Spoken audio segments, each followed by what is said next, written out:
types of projects? I know on your IMDb page you have a lot of horror movies. Is that what you're most comfortable with? Is that your... No, it's not what I'm most comfortable with. I mean, you know, as a lifelong horror fan, it was very gratifying to have my first starring role in a horror movie. Texas Chainsaw 3, of course. But I've done a lot of mainstream stuff. I've done TV commercials, a lot of TV commercials. I know you're not going to believe this, but I was actually on Full House. Nice. Yes. And, but of course I played one of John Stamos' biker buddies. So it wasn't a big stretch, but it was pretty cool. I've got a new project coming out that will hit theaters on Friday, December 13th. So Smothered is a horror comedy written and directed by John Schneider from Dukes of Hazzard. And in the movie, we play versions of ourselves. We use our real names, but the characters are not exactly, how can I say this, exact replicas of us. I play R.A. Mihailoff, but the way they've written the character, I'm a little, how can I say this without annoying people or anything. I play a character that's a little bit delicate. I carry around a little dog, my little pupper whopper. Did you miss your daddy waddy? I sure missed you, that kind of thing. And I came to the conclusion, even though I'm using my real name in the movie, the character is actually sort of, my character is sort of a combination of the Cowardly Lion and Curly from the Three Stooges. But it's a horror comedy, so that works. I'm part of a group called Hollywood Ghost Hunters. It's me, my good friend Kane Hodder, and our good friend Rick McCullum. We're the three core members and the on-camera faces of the group. And you know, we've been to a lot of cool places, and we've done some investigations, and we're trying to get our own TV show. So one of my favorite places, I have to say, is it's called the Omen House, but I call it the Sharon Tate House, because supposedly that house is infested, or whatever you want to call it, with the spirits of Sharon Tate and Abigail Folger and Wojtek and all those people. Even though it's 500 yards down the lane from the actual site, the original house has been razed and rebuilt, and the people that own that property want nothing to do with paranormal investigation. But a fellow 500 yards down the lane believes that those spirits took up residence at his place, so we go there and we have a lot of fun there. Another place I've been that's pretty extraordinary is TALA. That stands for Trans-Allegheny Lunatic Asylum. It's in Weston, West Virginia, and it is an amazing place. It is the largest collection of buildings in the world outside of the Kremlin.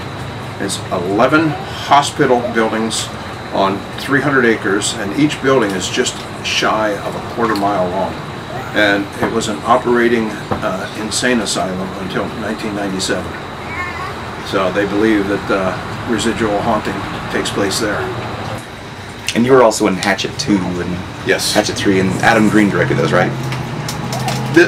This much of me was in Hatchet 3. Oh, really?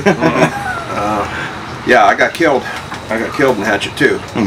If I'd read the script ahead of time, maybe I wouldn't have done it. No, I knew what was up.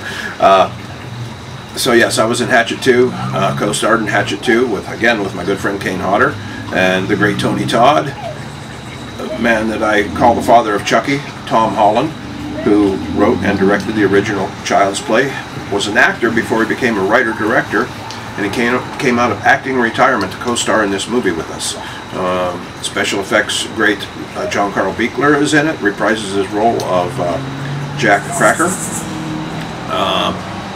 The beautiful, absolutely adorable and wonderful Danielle Harris assumed the lead role for Hatchet 2, and she was great.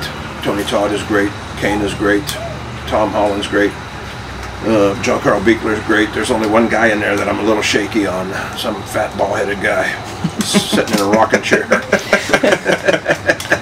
No, Kane and I actually have a knockdown, drag-out, balls to the wall, rafter shaking fight to the death. And since my character's name was Trent, and the movie was Hatchet 2, not Trent 2, I think you know who got killed. So, but we had a lot of fun doing that movie.